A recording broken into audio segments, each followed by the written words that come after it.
Kinuha ko ito sa Diyos ng Air bago siya mamatay sa katapusan ng Asgard. Siya ang Diyosa ng kalunasan. At ito ang huling bakas ng kapangyarihan. Inabig ko to para sa oras na ako ang may nilayan. Pero dakila ang iyong ama. Hindi dapat siya nahihirapan.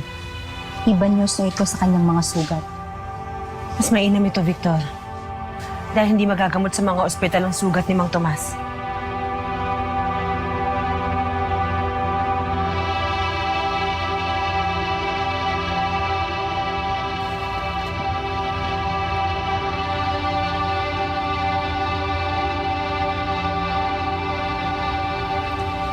Sorry, hindi ko siya napigilan.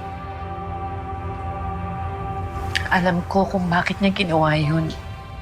Bilang magulang, mas matitiis namin ang sakit kaysa makita kayong nasasaktan.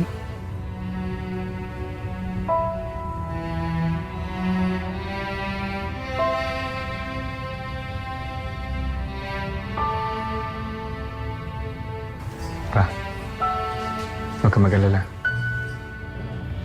Hindi ko hahayaang masayang ang sakripisyong ginawa mo para sa akin. Para sa pamilya natin. Pinapangako ko sa'yo, papawin ko si ate. Magkakasama na tayong lahat ulit.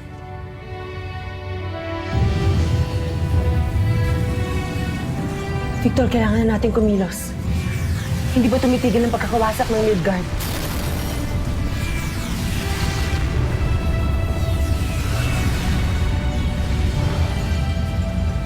Huli na si Hammerman. Dahil umandar na ang kapangyarihan ng Asgardum, hindi nila mapipigilan ang pagkawasak ng mundo. Sigurado ako papunta na dito si Hammerman. Kasama ang Diyosa ng pag-ibig. Kung sabihin na tatawag ka, mag-iisa lang yon. Kasama ang mga Diyosa na wala namang kapangyarihan. Habang nandyan kayong mga anak ko, wala silang laban sa atin.